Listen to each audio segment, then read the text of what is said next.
from the Ayurveda Experience. So nice to see you all here again. Thank you so much for being here. This is another Ayurveda Summit. It's our fourth one now. We've got 3 great days of webinars for you that we're doing live. And when you're here live, you know you can sign in and you can ask us questions live, and that's the advantage of being here with us live in person as it happens. So if you happen to miss anything, or if you want to watch again, you can watch the replay, but since it's a replay, you won't be able to ask questions. So hello to Kathleen from Minneapolis, to Mina from Virginia, to Tricula from Baltimore. Oh, we've got Claire back from Australia. Hello, Claire. Everybody, Ashley from Philadelphia, and Elaine from New Zealand. Wow, we've got a great crowd tonight. This is so wonderful that everyone's here. North Carolina's in the house. Everybody, this is great. Thanks so much for being here. We have a lot of material to cover today. And I just want to let you know that we'll have the Ayurveda Experience on special today so that you could get it.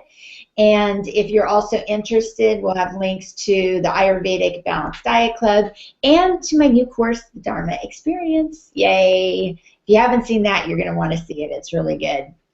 So our topic today is Ayurveda and diabetes. And our very special guest is Dr. Sanjay Pisharodi. So welcome, Dr. Sanjay. Thank you. Thank you, Lisa. So nice to see you all the way from India. You got up early in the morning.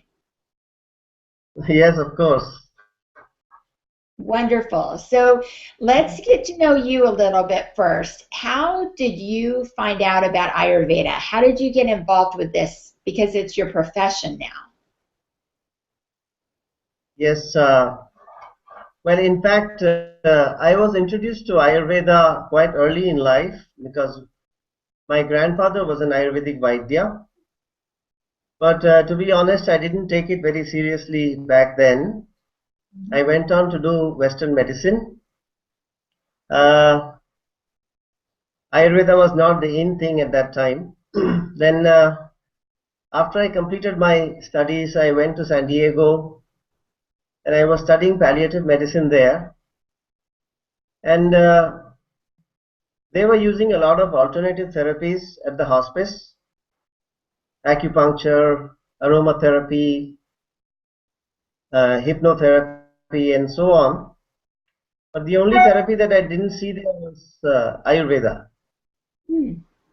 So after I completed my education, I came back to India and I took over. I was running a hospice. I was in charge of a hospice here.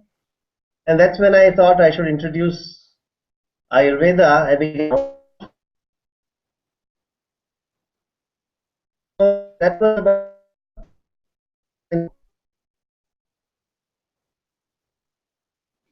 Okay, so we kind of have a signal that's iffy a little bit because we're broadcasting all the way from India. But just so everyone knows, palliative medicine is for the aging and hospice is for the dying. So Dr. Sanjay is saying that he has a degree in Western medicine, so he's a medical doctor. He's actually an oncologist, and he has experience dealing with palliative medicine and hospice. And at the time, he saw that they were using a lot of alternative therapies, but they weren't necessarily using Ayurveda. So he wanted to bring Ayurveda into it.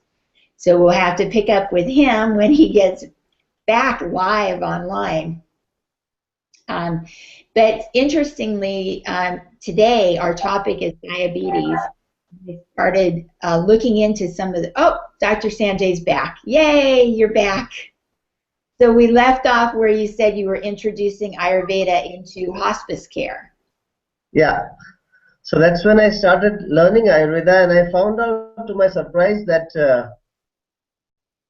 Ayurveda is not exactly what I thought it was. I had completed a 2-year course in the United States, and I came back here, and I found there's a lot of difference in the way Ayurveda is perceived and understood in India. I I belong to Kerala, South India. So I began to meet many reputed Vaidyas, senior Vaidyas here, and began to understand how Ayurveda is understood traditionally. I was telling you that was my journey in Ayurveda. It's continuing now. I'm trying to focus on understanding the traditional roots, the origin of Ayurveda, how it started, and then how trying to understand how it spread to the West and what are the differences, how it is perceived in different parts of the world, and so on. That's my area of interest, and trying to connect both these understandings together. So that's Mhm. what I'm trying to do. And the book that I'm writing right now, I'm almost finished with that, will address this particular issue in more detail. Yeah, that's my journey. Yes, I'm looking forward to your book that's coming out in November, by the way. It should be out this next week or something, right? Your new book? Yes, yes, I can't by wait for next that. week. Oh, wonderful. I am so excited about that. That's going to be really, really good. So we're here to talk about diabetes. Explain to us what exactly is diabetes. How many types of diabetes are there? It's kind of confusing when people talk about type 1, type 2. How do we know what is what? Yes, diabetes is a very early disease. Early on in history, people knew about this. The word diabetes actually comes from a Greek word which means siphon. Hmm. And when we say diabetes, generally what we are addressing is diabetes mellitus. There are other types of diabetes, but commonly when we refer to diabetes, we're talking about diabetes mellitus. Mellitus basically means sweet in Hmm. Latin. So it's basically when you put both the words together, it means sweet siphon or sweet urine. Hmm. So that's the origin of the word. From the modern medical perspective, diabetes is a syndrome. It's not just one symptom or one disease. You could call it a syndrome, which is a collection of many things happening in the body at the same time, which is caused due to a metabolic disorder. Hmm. So there is a issue with the metabolism, and this metabolic disorder, it affects the body in such a way that the most pronounced symptoms are excessive thirst and increased amounts of urine. Hmm. So as the pathology, the disease progresses, then the other parts of the body can get affected. In fact, diabetes can affect every other part of the body: the nervous system, the circulatory system, the excretory system, and the kidneys, the brain, so on. So that's what diabetes is, basically a metabolic disorder which can branch out and affect every other system in the body. Yeah, In it's a very, allopathic medicine, yeah, I was going to say it's a very serious disease. I've heard of people who've gone blind from diabetes or, had to have their feet amputated and things like that. So, what causes diabetes? What causes someone to have it?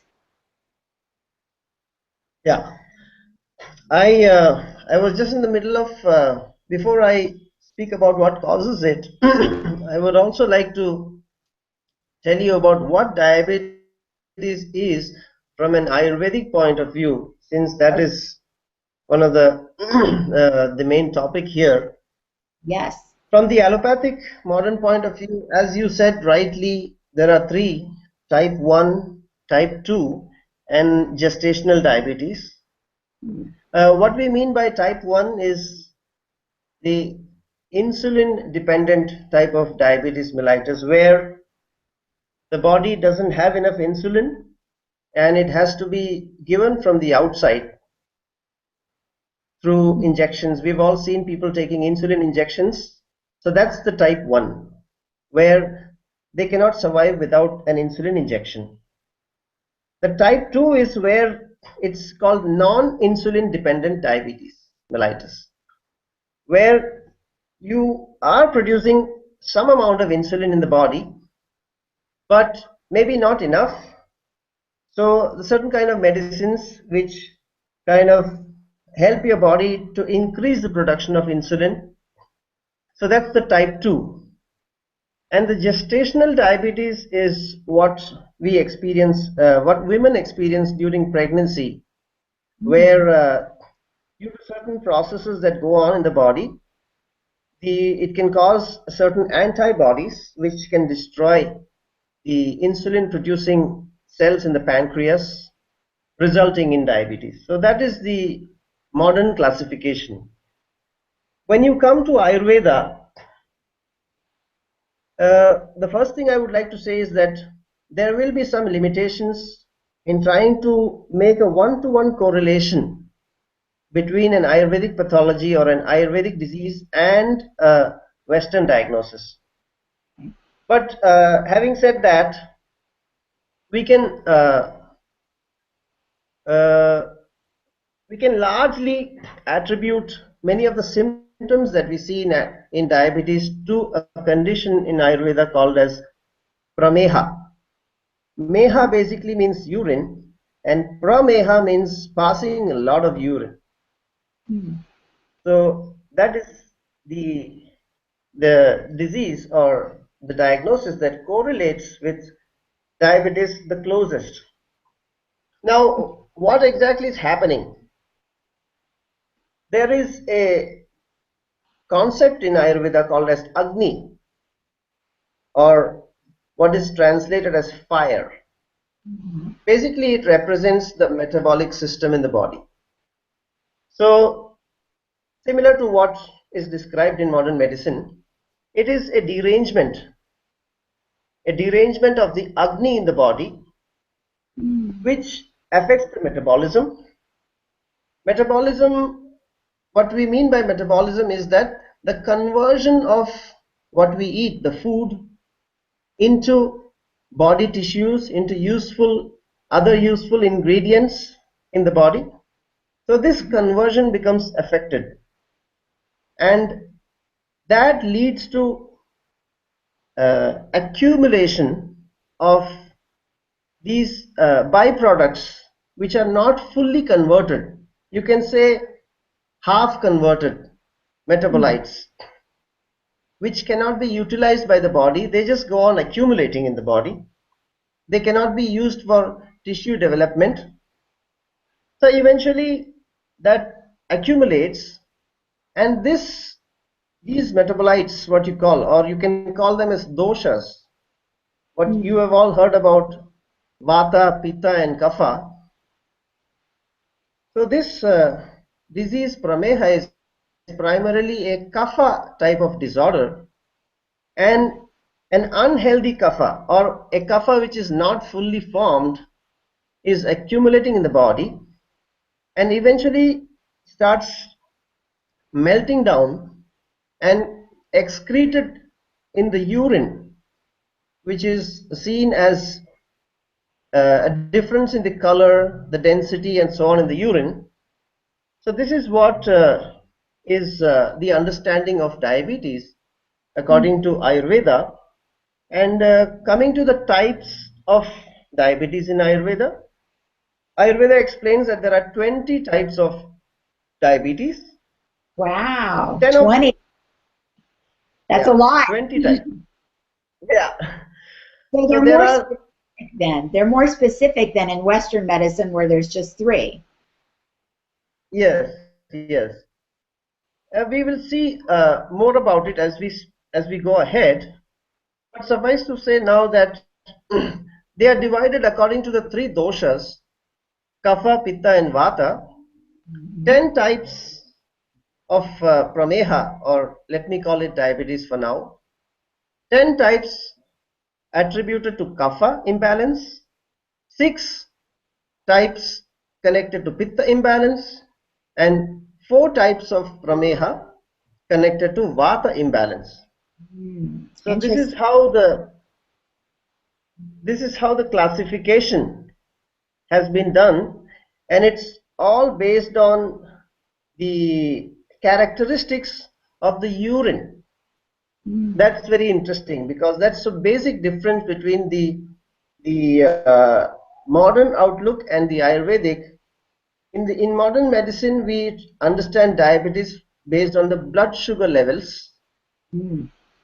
while when we come to Ayurveda, we they classified and understood diabetes based on the urine, the characteristics of the urine. So that's what diabetes is in terms of modern medicine as well as Ayurveda. And Now one more, coming to your next question. yeah, Yeah. just let me interrupt for just a second. So, since there are these 20 different types, and there's like a kapha imbalances and pitta imbalances and vata imbalances, that really means that any body type can get diabetes, right? Because we tend to think of it more as people who are overweight might get diabetes. But according to Ayurveda, anyone could get diabetes with any of the three doshas out of balance. Is that true? Yes. What when we say kapha type, pitta type, and vata type, we are referring to the imbalance that is happening in the body. Right. So uh, when we talk about a prakriti or a body type, somebody who has a kapha type, so a person who has a kapha type of body can also have a kapha type of disease. This person can also develop a pitta type of disease, and that Hmm. person can also develop a vata type of disease. And Right. similarly with all the other three doshas. Right. So diabetes being basically a kapha disorder, and the other doshas getting attached to it at a later point of time, it Right. begins as a kapha disorder. So Oh, therefore, people who are already having a kapha imbalance, like you said, people who have obesity mhm. are more susceptible because they already have an underlying kapha disorder, which makes them more prone to develop this kind of disease. But yes, of course, as you said, somebody who is lean, somebody who is a pitta type, somebody who is a vata type can also develop a kapha disorder. Okay, good. Thank you for that. That makes a lot of sense. So now you're going to tell us about what causes diabetes, right? Yes. So it's a very interesting question. So what I'm trying to say is that I will answer each of your questions from both the modern perspective as well as the Ayurvedic perspective, so you can get a comparative idea of how both these wonderful systems of medicine see this disease. There are many causes of diabetes. It's not one cause, just like how I explained that diabetes is a syndrome of having a lot of symptoms and a lot of other diseases associated with it. Similarly, from the causative point of view, there are multiple causes. Uh, but if we try to pinpoint, if we try to narrow it down, then we can see that diabetes basically arises from a faulty diet and lifestyle. It's a lifestyle disease. Yeah. So that is one of the reasons, as you said, that diabetes is becoming rampant all over the world like an epidemic. Is one of the reasons is because the lifestyles of people all over the world is changing rapidly. So probably not changing in the right direction, Yeah. which is which Which is is why we're here to tell everybody about Ayurveda to get their lifestyle together in a positive direction, right? Because too many people are sedentary at their computers, not exercising, eating junk foods, eating in the car, not getting enough sleep, watching the news late at night. We have terrible lifestyles. So this makes sense, definitely. so absolutely right. So that is the one single cause, the faulty diet and faulty lifestyle. And Ayurveda has got a lot to say about this, about correcting it. And this lifestyle is having an impact on the metabolic system. And that's how the whole cascade of diabetes begins in the body. Now, when we talk about lifestyle, uh, uh, Ayurveda sees lifestyle in terms of three main pillars. One is the diet, Mm-hmm. which is part of our life. Mm-hmm. The second is sleep, Mm-hmm. and the third is sexual activity. And of course, these are the main pillars, and then there are many other sub pillars. So, when we talk about causes of diabetes, from the Ayurvedic perspective, it is a faulty diet and lifestyle which disturbs the Agni, which is the metabolic system. And the causes, if we try to expand it, can be grouped under one or more of these three, either food or sleep or our sexual activity. But sexual activity doesn't include only the physical part, there is much more to it. Right. It's a lot So, about relationships and about your relationship yes, with other people and stuff. So, yeah, I don't want to scare people away and think that, sex is that important. It's just one part of it. So, really, I just like to say food, sleep, and activity because it can also yeah, be creativity, which is how you create and how you express yourself and the job that you do and things like that. So, it's very widespread spread. yes, you're absolutely right. You have dealt with it in your book, Yeah, in the book on relationships. yeah. And I would also say that you can call it identity. Ah, that's good. I like that very much. Like you said, activity. And so all these, the food, the sleep, and the identity of the person basically. Hmm. So when we talk about food, it could be in three different types. Again, Ayurveda classifies either it is eating too much, or eating too little, or eating the wrong way. Mm. So this very important concept of food, which I have noticed in my practice to be one of the biggest causes of diabetes, is incompatible foods. Yeah. This is a this is a concept which is less understood by most people, also nutritionists. As you said earlier, there is a particular body type. Everyone has a body type, and there is a certain type of food which agrees with your body type, which agrees with your metabolism, which agrees with the season that you're living in, which agrees with the geographical location that you're living in. But Mhm. now, as the world gets smaller, we we can get a mango in every season. We can get all kinds of food in all seasons.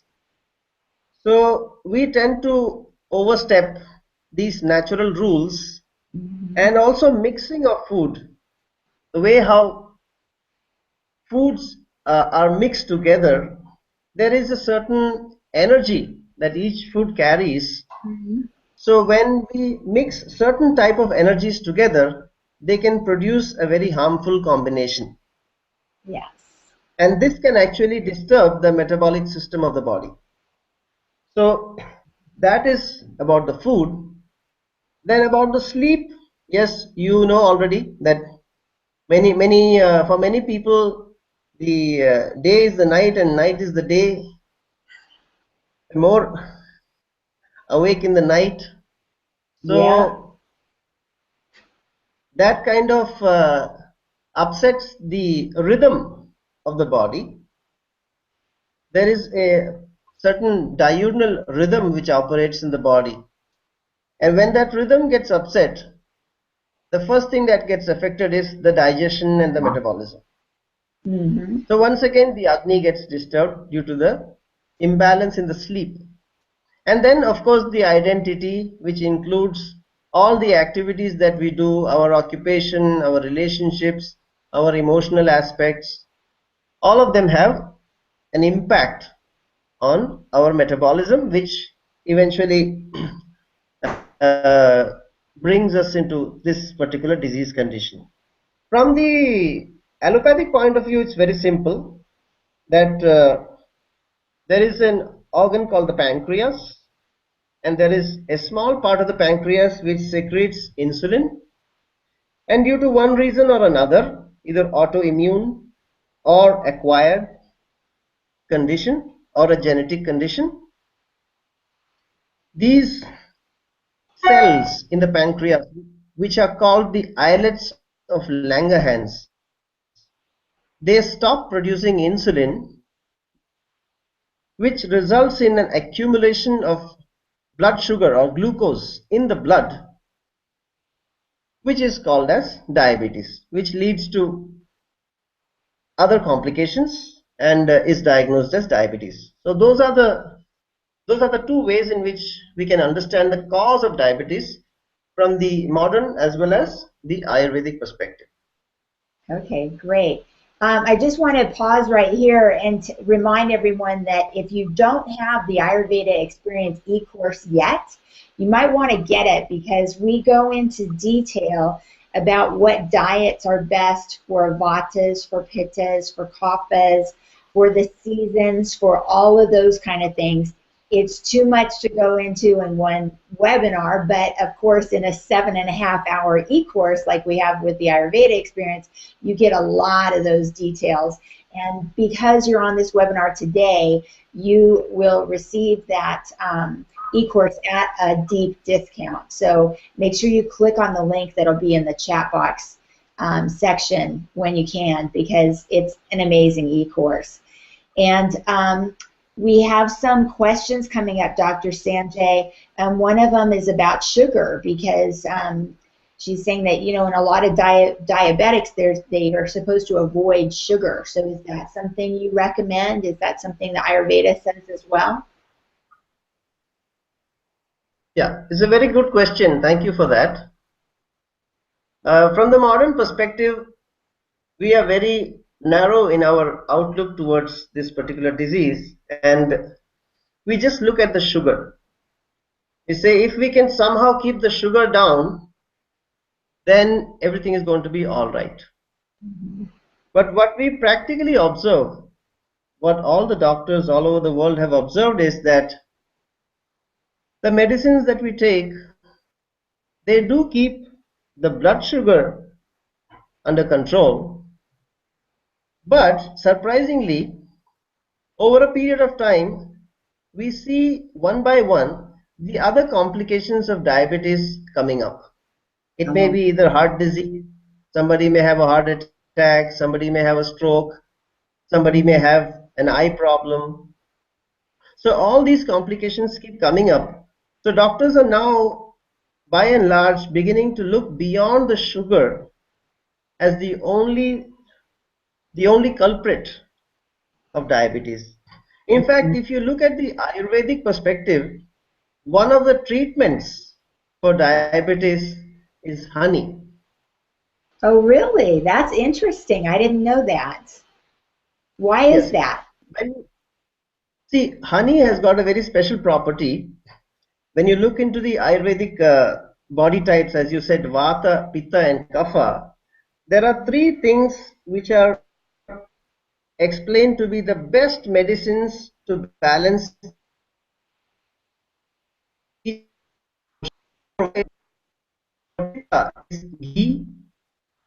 and Okay, so say those three again because we lost you a little bit in there. You're saying there's three things that Ayurveda recommends as really good treatments, and says explain that again.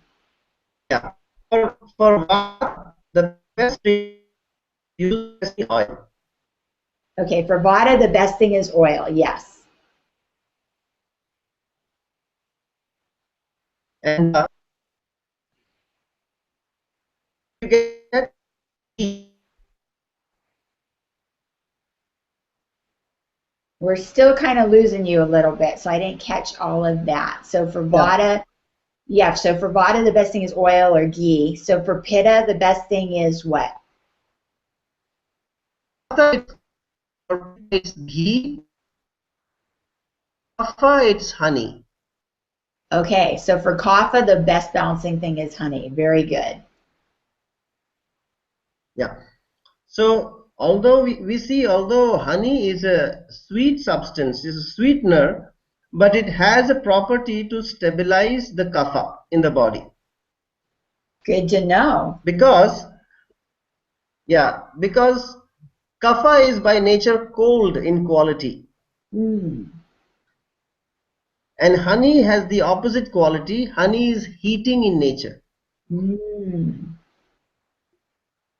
So therefore, using the principle of opposites balance each other, honey is recommended as the best medicine for kapha. So Mm. coming back to this question that whether sugar is the only aspect, we say that stop eating sugar.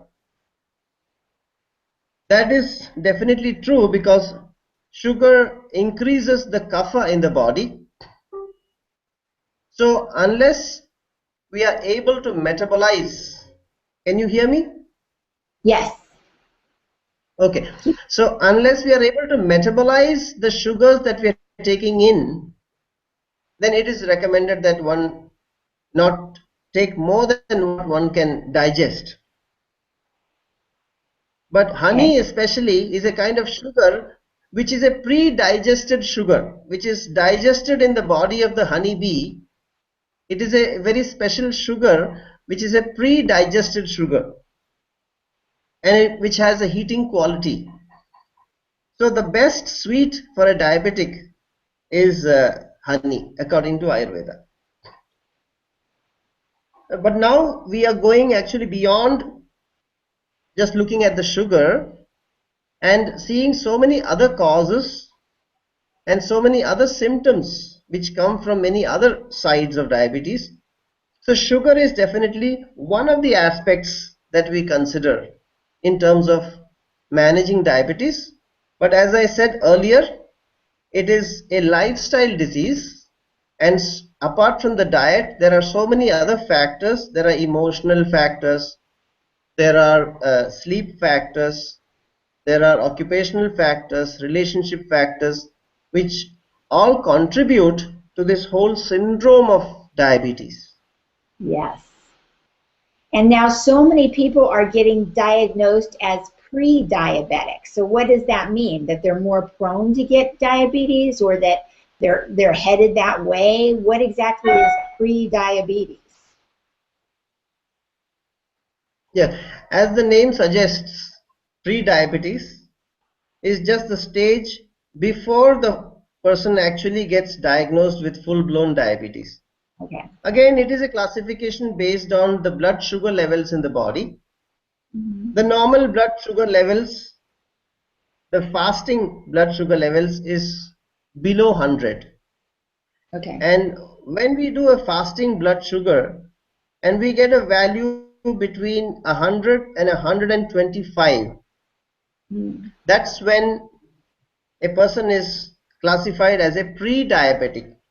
And Mm. above 125 fasting blood sugar is classified as a full-blown diabetic.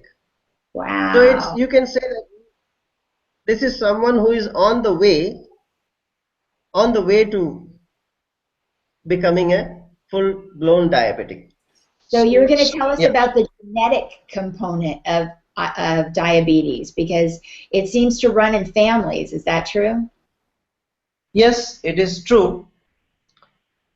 Uh, when we look at the modern statistical data that has been compiled about diabetes, there is there are some numbers which you know I sometimes feel a little reluctant to reduce a person into a statistical number, but yes, it says that Studies have been done. How many children born to diabetic mothers have diabetes? How many, if both father and mother have diabetes, what are the chances? And there has been some correlation. And they have also studied the genetic type, the HLA type as they call it. And they have found out that there are certain genotypes in Japanese and other certain races, where there is a correlation, but no conclusive evidences or conclusive opinions have been arrived at so far.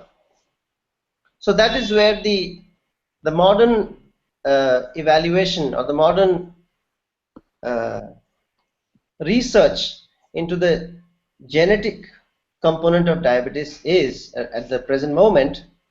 Okay. When we look at the Ayurvedic aspect of it, Ayurveda has classified diabetes into two types. One is the acquired type and one is the genetic type, the Sahaja. It is called Sahaja, which one has at the time of birth. And the cause is explained to be something what is known as Bija dosha. Bija means the seed, that is the semen and the ovum, when they mix together from the father and the mother. If the semen, the sperm and the ovum are not properly balanced, then that, Ayurveda explains, can become a cause for diabetes. So therefore, Ayurveda also gives us the solution that there is a whole science of how to balance the sperm and the ovum before conception, in order to eliminate or to filter out all those genetic causes which lead to many genetic diseases. And this science of producing a healthy sperm and a healthy ovum to ensure that none of the unhealthy traits from the mother and father pass on from one generation to the next is known as Garbhadhana Samskara. So this science, this cause of diabetes has been acknowledged in Ayurveda, and the treatment for this particular cause has also been given in Ayurveda. Okay. Tell us. We can't wait to hear. So now another aspect of the genetic type, how we look at a genetic type of a person from the Ayurvedic perspective, is through the lens of Ayurvedic astrology. Mm. So there is also a component, Ayurveda says, what we bring in from our previous life, which can predispose a person to diabetes. Interesting. And this, yes, so this is known as karma, the law of karma.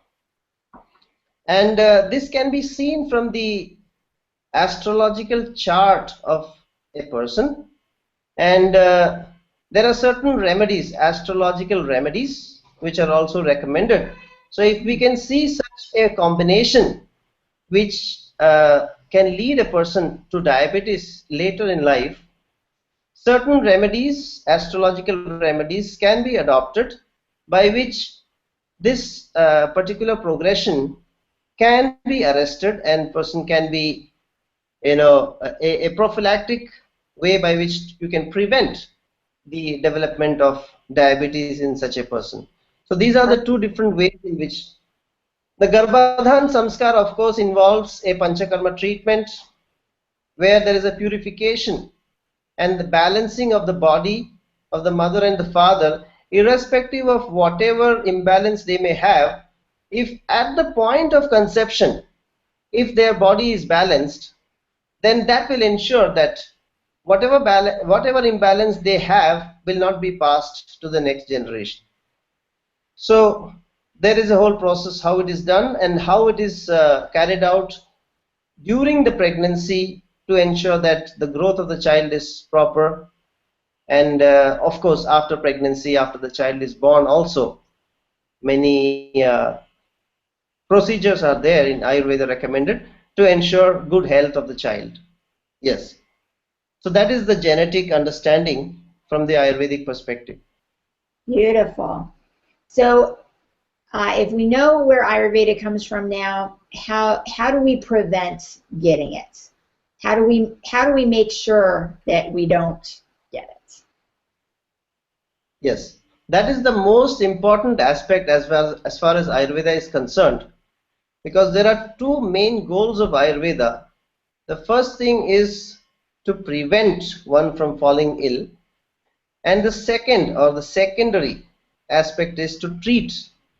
So the first thing we need to do is to make sure that people don't fall ill at all. And once that is, if we can attain the first goal, then we won't need the second one at all.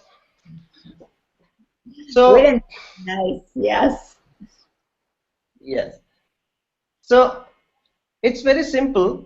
Understanding the causative factors that we have already discussed, beginning from the genetic factor. So beginning from the mother and the father. So to make sure that a child will not have, or my child will not have diabetes, I have a certain amount of control to make sure of that. So that is the first level, the first step, that the mother and father, they take care to see that the genetic part is taken care of. And then after the child is born,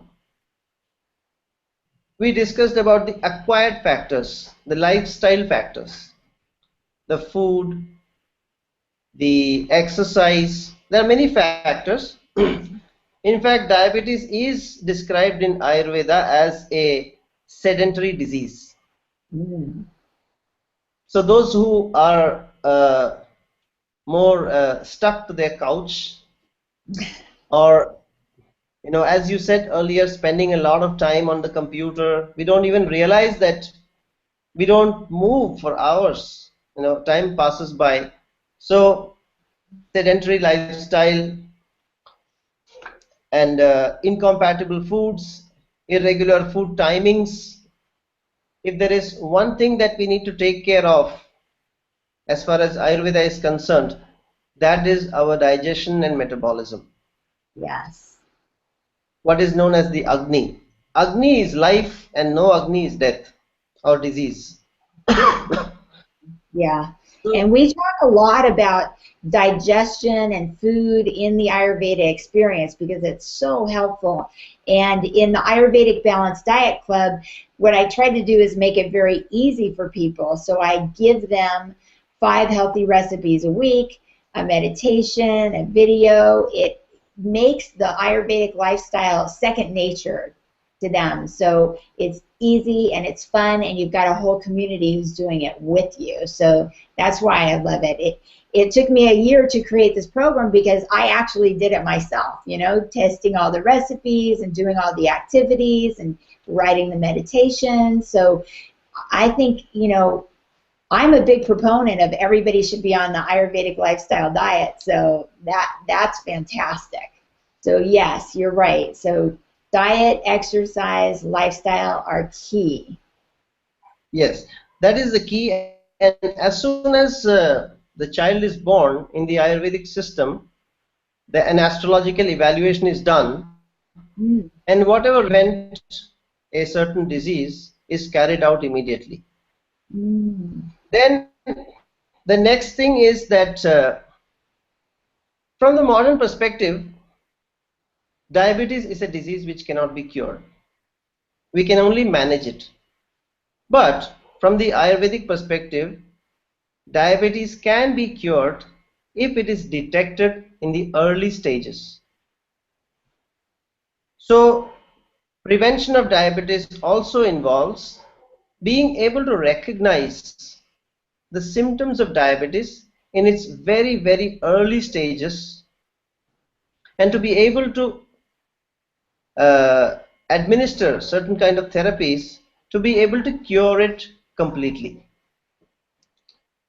So this is what I was telling you earlier before we got cut off, that Mhm. kapha, pitta and vata diabetes are not different diseases. They are different stages in the progression of the same disease. Oh, wow. Okay. That's a big point. Yes. So if we can detect diabetes in the kapha stage, I described that there are 10 different types of diabetes, 10 different types, kapha type of diabetes. Mhm. If we can detect the disease in the kapha stage, Ayurveda very clearly says that this disease can be completely cured. If it Wow. is, yes, if it is detected in the pitta stage, we cannot completely cure it, but we can prevent the complications and manage it with medicines, with taking medicines for the rest of the life. Okay. If it is detected only in a vata stage, it's already very advanced. Either we can try to manage it, or in certain cases it may not be possible to manage it and certain complications will arise which will result in death of the person. Oh, So these are the, so therefore preventing diabetes means to be able to observe very carefully. As far as, that's why I think that the ancient sages, they put more emphasis on the urine rather than the blood, because urine is something that we see every day. We go to the toilet, we pass urine, but many times we are not so conscious about it. mhm. So Ayurveda actually advises us, we have to be very conscious and very observant about whatever is going into the body and whatever is coming out of the body. When the body is trying to throw something out, is actually giving us a message, is actually trying to talk to us. So when we cultivate a habit of observing, for example, the kapha type of diabetes, people in the past, they were open toilets, and sometimes when they would urinate in a certain place, and they would see that would be an indication to know that this urine is actually sweet in nature, sweet in taste. That's why it's attracting the ants. Also Mm. the color of the urine. When there is a kapha imbalance, a kapha type of diabetes, the first thing that you will see is a certain turbidity in the urine. So the What? urine which is clear Yeah, will be, explain what that means, turbidity. yeah, it'll begin to look a little cloudy. Oh, It will okay. not be, yeah, it won't be clear anymore, and it will have a more pale color. Kapha is more pale in color. It is more towards the white side of the spectrum. So it will have a more, it won't have that yellowish hue, it will have more of a pale color and a little more cloudy appearance. Okay. So if we notice it in time, then that is one way by which we can understand that there is something wrong, some metabolic disorder, probably diabetes, that is going on in the body. Another way in which that people recognized and understood this is, they would actually collect a sample of the urine, the first urine in the morning, the middle stream of the urine was collected, and they would keep it. Hmm. They would keep it all day, sometimes they would keep it overnight, and they would observe certain changes. They would observe certain changes in the urine, and based on that, the density, the color, the temperature, whether the urine was hot or cold. When usually the urine is warm, but when it's when it becomes more affected by a kapha type of disorder, then the temperature of the urine comes down, and it is said that the urine will become more cold in temperature. Hmm. So these are some of the interesting, important observations that one should keep in mind, so that one can detect it early and Detecting it early means that you will be able to cure it completely. That's good. That's good. Yeah. I think it's important that It's people know important that people know. we can take care of ourselves at home, because it gives us some tools so that we can know more about what's going on with us so we know what to ask our doctor about. Sorry, can you say it again?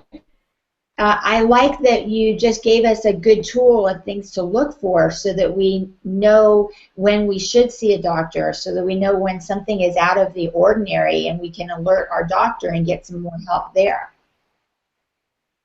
And it's also important to know that when you begin to see some cloudiness in your urine, it does not necessarily mean that you will have a high blood sugar level in the blood when you go for a test. So Oh, it's quite possible that you may go for a blood test and your doctor may say that your blood sugar is fine, there is no problem. mm, That's because the uh, the blood is actually connected to the pitta energy of the body. So by the time the blood is affected, the disease has already progressed to the pitta stage. wow. So should we ask then for a urine test or what should we do? Yes, a urine test will be more ideal Okay. to understand. That's why the probably I believe that that is the reason why the acharyas, the ancient sages, Ayurvedic teachers, they depended more on the urine than the blood, because if you can detect it at the stage of its appearance in the urine, catch it in time, but by Mm. the time it has gone from the urine to the blood, it has already gone into the pitta stage. Wow, that's really important to know. And you guys, I know we're way over time here, but this is all such important information that I'm just going to keep talking to Dr. Sanjay so we can get through all these questions because this is really important to know. And also, if you want more information about Ayurveda in general and how to live an Ayurvedic lifestyle, there's no better place to learn it than the Ayurveda experience. So we have our e-course for you on special, so make sure you click the link in the chat box. So Dr. Sanjay, what you've given us is a lot of good news, really, that we can catch it early, and you've given us some tools for how we can catch it early. How about, are there some good habits that we can get ourselves into so that we can be healthier all the time and not worry about Ayurveda or about diabetes? Yes, there are many good habits. Again, this might be a repetition, but as far as habits are concerned, coming back to the understanding that everything that is going to help your Agni, your fire, your metabolism, your digestion to stay in place is a habit which is going to prevent a metabolic disorder in your body. Okay. So we need to adopt all the practices, which includes, to begin with, regular exercise. And when I Mm-hmm. say regular exercise, I would like to say that I have seen many people overdoing the good things. Mm. So I want to say that when you try to overdo or you over exercise, that can actually become a cause for diabetes. The same factor which can actually prevent diabetes can actually be also a causative factor for diabetes if you overdo it, which Yeah. can create an imbalance. So I the can right amount, yeah, I can see that, and I know that Ayurveda has very specific recommendations for Vata, Pitta, and Kapha in terms of how much exercise is needed. But in general, just everybody should not exercise until you're worn out. Don't get yourself yeah, dead tired. Go to about half or maybe even three-quarters of your capacity, and then that's it. So is that what you recommend as well? yes. So there are, according to the body type, according to your particular situation, your age, and your particular gender. and so on, many such factors. Uh, an optimum amount of exercise is recommended. Of course, you are the best judge, and the optimum amount of exercise is where you are not feeling completely exhausted. At the same time, you're feeling refreshed. One should be feeling refreshed at the end of an exercise session rather than feeling exhausted. So that is the thumb rule. So there is exercise, and of course there is food. So the timing of the food, the most important rule as far as food is concerned, there are so many rules in Ayurveda regarding food, but if you want to pick out the most important one, that is, do not eat the next meal before the previous meal is digested. That is a singular rule which will preserve the Agni, because when you have taken one meal, your body is still in the process of digesting it, and before that, everybody has their own speed of digestion depending upon the strength of the Agni. Somebody may take longer time, somebody is faster. If we eat another meal before the previous meal is digested, that is one of the major things that affects the Agni in the body. So this is regarding the food. Of course, I spoke about other points with respect to the food. The type of food, as you said correctly, the body type demands a certain type of food, and is very important. And regarding the food, I will say three things. Food, what is the source of your food? Like today we know the difference between organic food, the food with a lot of pesticides and fertilizers, or the food which is genetically modified. We know the eating this food, the source of the ingredients. That is the first thing.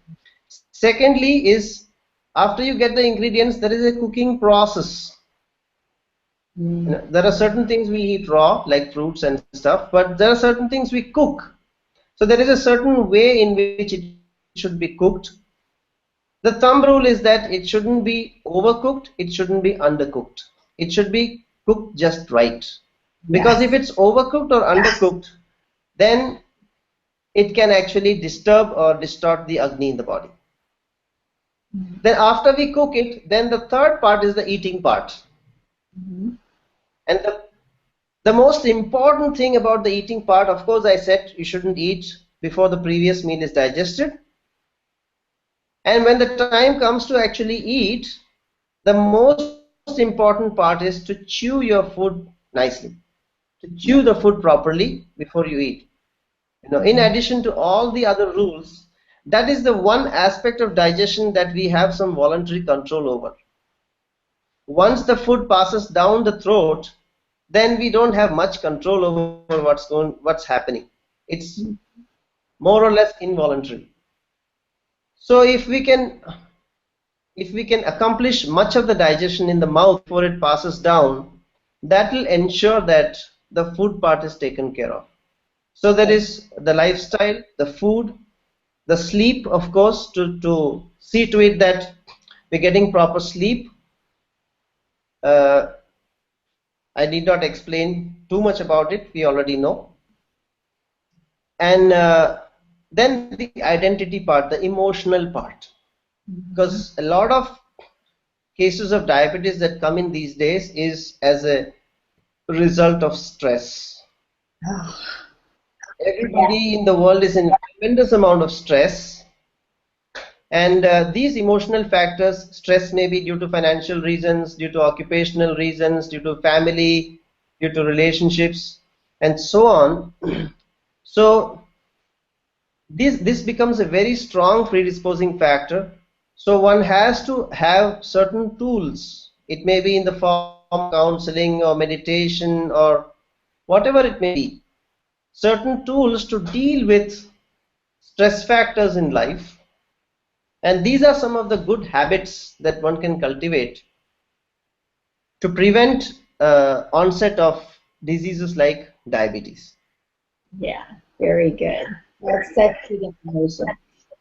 And in the Ayurveda experience, we go through a whole long procedure about explaining meditation and how to meditate. We go through yoga and how to do yoga and give some great poses for that. So if you're interested, anybody on the line right now, um, make sure, if you don't have it already, to get the Ayurveda experience. And if you haven't, and if you have it and haven't watched it yet, come on, get with it and watch it, because it's going to change your life. It's absolutely going to change your life.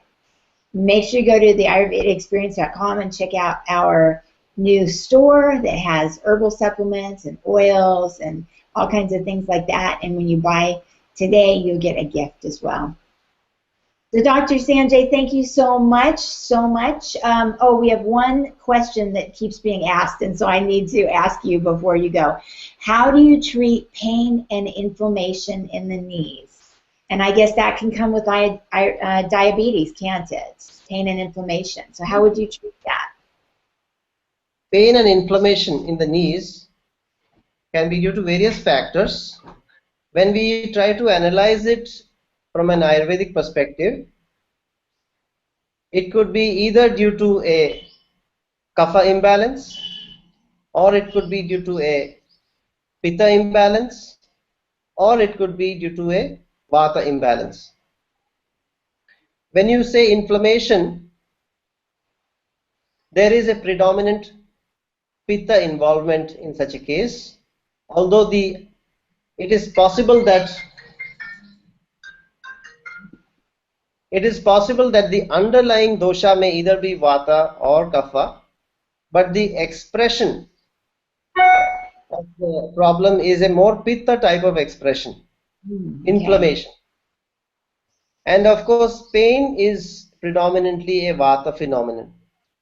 So taking it from that point of view, it is more of a vata pitta type of involvement. Now, the next thing we have to see is what is the cause of that. Is it due to a trauma? Is it an acute type of situation? Whether you can have a fall and it could be an inflammation, or has it been slowly building up a chronic type of inflammation which is there? So depending upon these factors, one can have either local treatments, and one can also have systemic treatments or holistic body treatments, where oral medicines, where there are different medicines basically dealing with this kind of disorder. And inflammation basically means a lot of heat, and the basic principle of Ayurvedic treatment is to use the opposite quality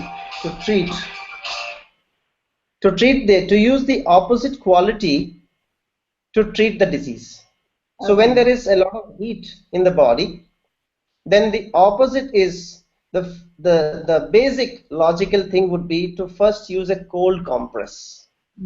You can use a cold compress to if it is an acute, you immediately had a fall and there is an acute inflammation, the first thing you should do is to apply a cold compress. That is the Ayurvedic approach.